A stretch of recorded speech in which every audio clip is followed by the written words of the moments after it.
Hi everyone, welcome to learning English with Swagata. अच्छा दोस्तों, मुझे एक बात बताइए। अक्सर होता है ना कि हम सुबह उठकर अपने काम पे जाते हैं, कोई स्कूल जाते हैं तो कोई कॉलेज जाते हैं तो कोई अपने वर्क प्लेस पे जाता है यानी कि ऑफिस पे जाते हैं। अगर आप कहीं पे जा भी नहीं रहे, घर पे ही अपना काम कर रहे हैं, तब भी अक्सर हमें लगता है ना कि यार इस सेंटेंस को अगर मैं अपने ही लैंग्वेज से अगर इंग्लिश में मैं ट्रांसलेट करूँ तो मैं कैसे ट्रांसलेट करूँगी।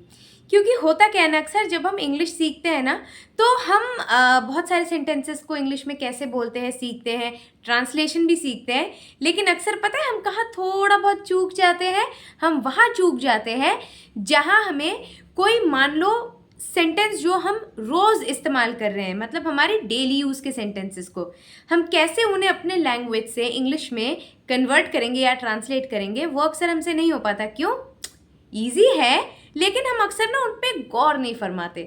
तो आज की इस वीडियो में हम उन्हीं कुछ सेंटेंसेस पे ना गौर फरमाएंगे और उसके बाद आपको ये मालूम पड़ेगा कि कैसे हम इन रोज़ के सेंटेंसेस को, जो सीमिंगली ईजी, बस सीमिंगली नहीं, ये है भी ईजी, बस आज मैं आपको बताऊंगी कि उसे आप अपने लैंग्वेज से इंग्लिश में कैसे ट्रांसलेट करेंगे और आपके लिए बहुत आसान हो जाएगा। अगर आपको कभी ना कभी थोड़ा सा भी डाउट हुआ हो तो आज की इस वीडियो के बाद वो सारे डाउट्स क्लियर हो जाएंगे, क्योंकि इस वीडियो में हम हर एक डायरेक्शन से इन सेंटेंसेस को डाइसेक्ट करके उनके बारे में जानने की कोशिश करेंगे। बिना किसी देरी के हम आगे बढ़ते इस वीडियो में। लेकिन उससे पहले आपको क्या करना है? जी हाँ, आपको मेरे चैनल को सब्सक्राइब तो ज़रूर कर देना है और इस वीडियो को इतने लाइक और इतने शेयर कर दो कि सबको पता चले इन सेंटेंसेस के बारे में। ठीक है, तो चलो वीडियो को स्टार्ट करते हैं। Starting with the first sentence. भी अक्सर क्या होता है, सुबह हमें उठने का मन नहीं करता है, देर तक सोते रहते हैं। फिर मम्मी आके क्या बोलती है कि इतने देर तक मत सो, जल्दी उठो। तो ये इतने देर तक मत सो, जल्दी उठो, इसे हम क्या बोलेंगे इंग्लिश में? हम ये बोलेंगे कि don't sleep in, be an early bird. Don't sleep in, be an early bird. ठीक है, अब आते हैं अपने नेक्स्ट सेंटेंस में। अच्छा, हम जब बोलते हैं ना किसी को कि रुको मैं ज़रा हाथ मुंह धोकर आता हूँ या मैं ज़रा हाथ मुंह धोकर आती हूँ, तो हाथ मुंह धोकर आना, ये चाहे आप सुबह ही हाथ मुंह धोकर आए, शाम को ही हाथ मुंह धोकर आए, तो फिर इस चीज़ को हम इंग्लिश में कैसे बोलेंगे? ये जो एक फीलिंग है ना कि रुको मैं ज़रा हाथ मुंह धोकर आती हूँ, इसे आप बोलेंगे wait, let me freshen up a bit. Let me freshen up a bit, क्योंकि हाथ मुंह धो के आपको फ्रेश फील होता है, आपको एक रिलैक्स्ड सी फीलिंग आती है, तो आप बोलेंगे कि wait, let me freshen up. ठीक है, अब हम बढ़ते हैं अपने नेक्स्ट सेंटेंस की ओर। अच्छा, अक्सर हमने सुना है ना कि कोई हमारे दोस्त या फिर हमारे घर पे कोई हमें कहते हैं ना कि अरे थोड़ा अपने अपीयरेंस का थोड़ा केयर लिया करो। मतलब जैसे कोई बोलते हैं ना कि अच्छा सा एक हेयर कट रखो, ज़रा अच्छे से स्किन केयर करो, ठीक है, अच्छे से अपने टीथ क्लीन रखो। तो ये जो प्रोसेस है, खुद को केयर करने वाला जो ये प्रोसेस है, इसको हम क्या बोलते हैं? इसे हम बोलते हैं ना कि अपने आप को ग्रूम करो। हम बोलते हैं ना कि ग्रूम योर सेल्फ। तो ये जब हमें कोई ऐसे पूछे कि तुम अपने आप को थोड़ा सा ग्रूम क्यों नहीं करते हो, तो इसे हम क्या बोलेंगे? Y don't you groom your self a bit. Y don't you groom your self a bit. अच्छा, अब मुझे बताइए दोस्तों, अक्सर होता है ना कि हम बाहर जाते हैं दोस्तों के साथ, या फिर अगर हम अपने घर वालों के साथ भी बाहर जा रहे हैं या किसी के साथ भी बाहर जा रहे हैं, तो हम बोलते हैं ना कि आज तो धूप बहुत अच्छी तरह खिली है। आज तो धूप बहुत अच्छी तरह खिली है। अब इसको अगर मैं इंग्लिश में ट्रांसलेट करने की कोशिश करूँ तो मैं क्या बोलूँगी? मैं ये बोलूँगी कि isn't it a bright sunny morning. Isn't it a bright sunny morning, यानी कि धूप ऐसे खिली खिली सी है, मीठी मीठी सी धूप आ रही है, तो इसे हम क्या बोलेंगे? Isn't it a bright sunny morning. अब आज की ताज़ा खबर। आज की ताज़ा खबर मैं कैसे दूँ, मुझे नहीं मालूम, लेकिन अगर हम किसी से पूछे ना कि आज की ताज़ा खबर क्या है, हम बोलते हैं ना, अक्सर एक दूसरे से पूछते हैं, तो जब हम बोलते हैं ना कि आज की ताज़ा खबर क्या है, चाहे आप एक्चुअली न्यूज़ के बारे में ही पूछ रहे हैं या फिर अगर आप ऐसे नॉर्मल हम एक दूसरे से बात करते वक्त बोलते हैं ना कि अच्छा क्या हुआ, अच्छा ऐसा हुआ क्या, वैसा हुआ, तो जो हम ऐसे बोलते हैं ना कि ताज़ा खबर आज की क्या है, इसे हम बोल सकते हैं what's making news today. What's making news today. अब आते हैं नेक्स्ट सेंटेंस पे।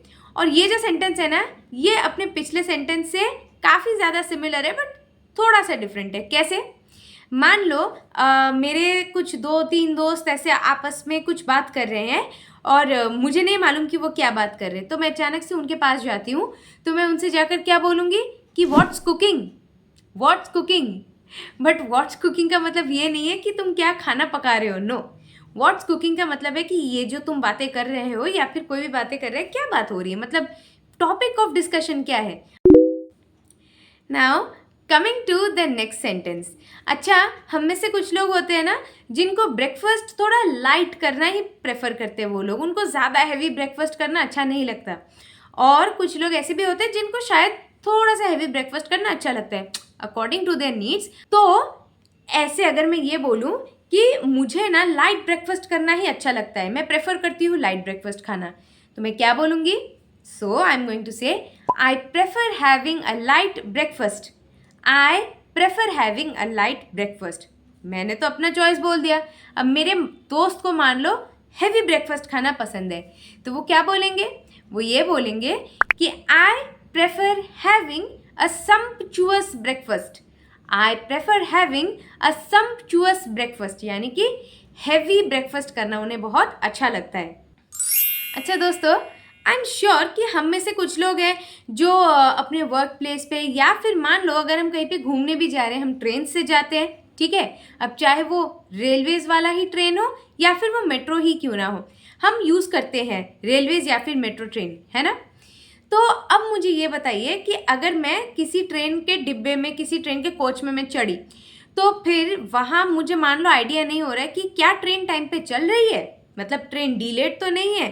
तो इस चीज़ को अगर मैं मान लो किसी से पूछूं कि ट्रेन टाइम पे चल रही है क्या, इसे इंग्लिश में हम कैसे बोलेंगे? So we are going to say is the train running to time. Is the train running to time, यानी कि क्या ट्रेन टाइम के अकॉर्डिंग चल रही है। अच्छा दोस्तों, कभी कभार होता है ना कि हम काम करते करते बहुत ज़्यादा थक जाते हैं। ऑब्वियसली हर एक के साथ होता है, मेरे साथ भी होता है।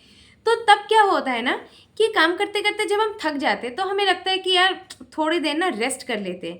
तो ये जो थोड़ी देर रेस्ट कर लेना, इसे अगर आप किसी से कहने की कोशिश करो, किसी को जाकर बोलो कि यार मैं ना जल्दी से थोड़ा सा रेस्ट करके आती हूँ, तो फिर इसे आप इंग्लिश में कैसे बोलेंगे? So you are definitely going to say let's take a quick break, और I am going to take a quick break. Quick break, let's take a quick break. अब जब मान लो आप काम कर रहे हैं, एकदम बहुत देर से काम करे जा रहे हैं और कोई आपसे आके कहता है कि अरे थोड़ा सांस ले लो। हम बोलते हैं ना एक दूसरे को ऐसे कि अरे थोड़ी सांस तो लेने दो, कि अरे थोड़ी सांस तो ले लो। इसे हम क्या बोलते हैं इंग्लिश में कि why don't you take a breather. Why don't you take a breather, यानी कि आराम कर लो, थोड़ा थोड़ा रिलैक्स कर लो, थोड़ा चैन से बैठो, उसके बाद दोबारा काम करने जाना। अच्छा दोस्तों, मुझे ये बताओ कि जब भी आप अपने फ़ोन को चार्ज करते हो तो आप प्लग लगाते हैं, है ना, सॉकेट में डालते हैं उस चार्जर को। और जब फ़ोन फुल्ली चार्ज हो जाता है तब हम क्या बोलते हैं कि अनप्लग करो, है ना, चार्जर को अनप्लग करो। बट ना हमारी लाइफ में अनप्लग थोड़ा सा डिफरेंट है। कैसे? क्योंकि फ़ोन जब फुल्ली चार्ज होता है तब हम बोलते हैं अनप्लग करो, और हम लोग पता है कब अनप्लग करते हैं, मतलब ह्यूमन बींग्स कब अनप्लग करते हैं? जब हमने बहुत ज़्यादा काम कर लिया है, टायर्ड हो गए हैं बिल्कुल, तब हम बोलते हैं I am unplugging for some time. I am unplugging for some time, यानी कि बहुत ज़्यादा काम करने के बाद मैं थक चुकी हूँ, अब मुझे थोड़ी शांति दो, थोड़ी चैन दो, मैं थोड़ा आराम से बैठती हूँ, उसके बाद मैं दोबारा काम करूँ। अब इतना रेस्ट अगर ले ही लिया है हमने, अब थोड़ा बहुत काम दोबारा जाकर कर ही लेते हैं। तो ये जो हम दोबारा काम करने जा रहे हैं, इसे हम इंग्लिश में क्या बोलेंगे? Let's get back to work. Let's get back to work. सुना है ना ये सेंटेंस आपने? यस, टीवी पे सुना होगा आपने, इंटरनेट पे भी देखा होगा ऐसे कोई वीडियो जिसमें हम बोलते हैं ना let's get back to work, मतलब यानी कि दोबारा काम शुरू कर देते हैं। अब पूरे दिन जब कोई इंसान काम कर लेता है, उसके बाद वो क्या करते हैं? वो डे को रैप अप कर लेते हैं। नो नो, वो गिफ्ट वाला रैपर नहीं, कि जो हम ऐसे गिफ्ट को रैप करते वो वाला रैपर नहीं, that is different, this is different. अगर मैं ये बोलूँ कि I am wrapping up the day, I am wrapping up the day, यानी कि मेरा काम खत्म हो गया है अभी आज के लिए और अब मैं अपना काम फिनिश करके जा रही हूँ। एंड दोस्तों, जब हम घर पहुँचते हैं और बहुत थके हारे होते हैं और हमें बहुत ज़्यादा नींद आती है तो हम क्या बोलते हैं? सो जाते हैं। इसको आप इंग्लिश में क्या बोलोगे? लेट स्लीप या let me go to sleep. मतलब आप बोल सकते हो, गलत नहीं है, but do you know what's a better way to say this? So you can say let's call it a night, let's call it a night, यानी कि अब मुझे सोने जाना है। Hello there everyone again. अच्छा, इससे पहले ना मैं आप लोगों को एक बहुत बड़ा दिल से थैंक यू बोलना चाहूँगी, क्योंकि आपने मेरे चैनल को सब्सक्राइब किया और मुझे बहुत अच्छा लगा। दोस्तों, अगर अभी तक आपने मेरे चैनल को सब्सक्राइब नहीं किया है तो सब्सक्राइब ज़रूर करो और इस वीडियो को लाइक और शेयर तो कर ही दो। और उसी के साथ साथ हम आते हैं इस वीडियो के एंड पे। दोस्तों, आई होप कि जब तक मैं नेक्स्ट वीडियो आपके लिए लाऊंगी तब तक ये वाले सेंटेंसेस आपको बहुत अच्छी तरह मेमोराइज हो चुके होंगे और आपने काफ़ी टाइम यूज़ कर भी लिया होगा। सो दोस्तों, the next time I bring another video for you. See you soon.